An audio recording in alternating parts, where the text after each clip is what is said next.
बिस्मिल्लाहिर्रहमानिर्रहीम। तनवीर काज में अपने news channel see the world through से दोबारा हाजिर है, यानी दुनिया को तनवीर की नज़र से देखें। एक ख़बर जो मेरे लिए बहुत आम थी, मेरा ख्याल था उसमें तबसरा करूँ, वो थी कि एक मिस्र के बहुत ही बड़े बिजनेसमैन, उनको 20 औरतों ने उन पर इल्ज़ाम लगाया कि उसने रेप किया, उन पर ज़बरदस्ती उन पर जिसमें जिनसी हमला किया और फिर उनको 20 साल की सज़ा दी गई। तो मेरा ख्याल था कि ये इस पर तबसरा करूँ कि ये बहुत आम चीज़ें और ये बहुत कॉमन हो चुकी हैं कि जो भी इंसान कोई बहुत अमीर होता है या कोई ख़ातून है या मर्द है, वो उसके बाद उनके जो काम करने वाले होते हैं वो उन पर इल्ज़ाम लगाते हैं कि उन्होंने नाजायज़ फ़ायदा उठाया हमारी गुर्बत का, तकलीफ़ का। और ये वो चीज़ है जो मैं 50 साल से देख रहा हूँ। मैं जितने भी जहाँ भी था, मैं पाकिस्तान के किसी कोने में था या अमेरिका में या कहीं मैंने जॉब की, ये प्रॉब्लम मैंने प्रिवेल देखी है। और ये यकीनन ये बहुत बड़ी वजह भी बनी है कि कई कई जो सदर थे मुल्कों के या वज़ीर आज़म थे या बड़े बड़े नेशनल असम्बली के members, police chief, army chief, इसी में प्रॉब्लम में फंसे और दुनिया में फ़साद पैदा हुआ है, मुश्किलात हुई, घर घर मसले हुए, तलाक़ें हुई, कत्ल हुए। तो मेरे ख़्याल था कि मैं शायद कुछ ऐसी गुफ्तगू करूँ कि शायद फ़ायदा हो कि हमें अब तब्दील होना है।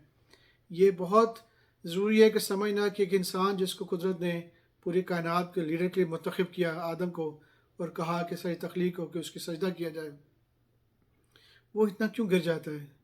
उसको क्यों प्रॉब्लम होती है कि वो अपनी छोटी सी नफसानी ख्वाहिशें के लिए जो वो इतना गिर जाए कि लोगों को इस्तेमाल करे और फिर अपने आप को तबाह कर दे और दुनिया को भी तबाह कर दे। ये इस तरह बहुत ही बड़ा मसला है जो इस वक्त हमारे माशरे में फैला हुआ है। और ये इल्ज़ाम तराशी, एक्विजिशन करना, झगड़े करना, अखबारों की ज़िनत बनना, बड़े बड़े मुल्कों की जो गवर्नमेंटें गिर जाती हैं, तो इसमें क्यों ऐसा होता है? तो बात वहीं आ जाती है कि जितनी भी आप आसमानी बड़ी किताबें देखें तो उसमें बार बार हुक्म दिया गया है कि मर्द को अगर वो इंसाफ कर सकता है तो वो 2 से 3 से 4 निकाह कर सकता है। बल्कि जो इमाम, औलिया, अम्बिया जो भी दुनिया में आए हैं, उनको तो सुलेमान अलैहिस्सलाम को हुक्म था कि ज़्यादा निकाह किए जाए। रसूल सल्लल्लाहु अलैहि वसल्लम को भी निकाह किया ज़्यादा, यूसुफ़ ने भी, इब्राहिम ने भी। उसकी एक बुनियादी वजह होती है कि उन्हें पूरी पूरी दुनिया को, निज़ाम को चलाना होता है, उनको हुक्म होता है कि वो उससे ज़्यादा निकाह करें। अब जब हम उसके एक कानून दुनिया में बन चुके हैं, आपकी किताब कुरान भी कहती है, बाइबल भी कहती है और तौरात भी कहती है, तो अब हम क्यों नहीं कर रहे फॉलो?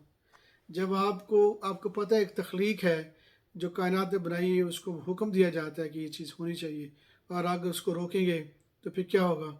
अभी जितने भी आप मुश्किलात देख रहे हैं, उसकी बुनियादी वजह है कि हम कुदरत के इस कानून को डिनाई कर रहे हैं। हम नहीं मानते कि नहीं जी, हम नहीं मानते इस कानून को।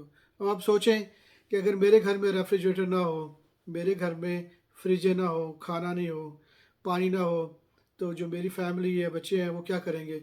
वो साथ वालों के पास जाएंगे, वो बाहर जाके खाना खाएंगे। अगर कपड़ा नहीं हो, छत ना हो, तो लोग ढूंढेंगे कि मैं एक ऐसी जगह चला जाऊँ जहाँ मुझे छत मिले, मुझे प्रोटेक्शन मिले। इसी तरह जब इंसान उसके जो अल्लाह ने, गॉड क्रिएटर ने जिस्मानी ख्वाहिश डाली है, आप उसको क्यों मजबूर करें कि आप बजाय उसको वहाँ प्रोवाइड देने के जहाँ घर में है, उसको आप कहते हैं मजबूर हो बाहर जाए। कितने खुले हुए हैं ऐसे ऐसे अड्डे पूरी दुनिया में जिसने पूरी दुनिया को बर्बाद कर दिया है। क्यों हम अल्लाह के कानून को नहीं मानते? अब हम कौन तकलीफ़ में कौन है? हम तकलीफ़ में हैं, हमारे बच्चे तकलीफ़ में हैं, हमारे लीडर्स तकलीफ़ में हैं। अब जब लोग उसको इस्तेमाल करते हैं, उनको ट्रैप करते हैं, तो फिर आप उनको एक्यूज़ करते हैं, फिर आप उनको जेलों में डालते हैं। और खुदा का खौफ करें, इस तरह अपने आप को तब्दील करें। जो उनका हक़ है, जो मर्द का हक़ है, उसे दें। अब कई करोड़ों के हिसाब से न्यूज़ में आ रहा है कि बच्चियाँ बूढ़ी हो रही हैं, फ़ारिग बैठी हुई हैं, बेवाएँ इंतज़ार कर रही हैं कोई उनसे निकाह करे। तलाक़ याफ़्ता औरतों से कोई पूछता नहीं है, बच्चियाँ बूढ़ियाँ हो रही हैं। कहने का मतलब है कि जब आपको पता है कि कुरान में, जब आसमानी किताबों में ये हुक्म है कि एक मर्द एक से ज़्यादा निकाह कर सकता है और वो उसको ज़रूरत भी है, तो आप क्यों नहीं पूरा कर रहे? क्यों इसको गुनाह समझ रहे हैं? क्या समझ लिया आपने? टेलीविज़न और मीडिया और फ़िल्मों ने इंसानी ज़हन को ख़राब कर दिया है। इससे निकलें, इस झूठ से, और सच समझें कि कहताब ने कह दिया है तो उसका हुक्म मानें, वरना आप हमेशा तकलीफ़ में रहेंगे। आप एक जब गवर्नमेंट चेंज होती है तो पूरी दुनिया में क्यास उसमें पैदा होता है, ख़राबियाँ पैदा हो रही हैं। तो आप जो हकूक़ है, जो अल्लाह के हलाल चीज़ें दी हैं, उसको रुकावट मत मत पैदा करें। ہیلپ کریں. لوگ کروڑوں بیٹھے ہوئے لوگ، خواتین بچیاں بیٹھی ہوئی ہیں غریب گھرانوں کی گاؤں میں، نکاح ان کو عزت دیں. شادی نکاح ایک عزت دیتا ہے.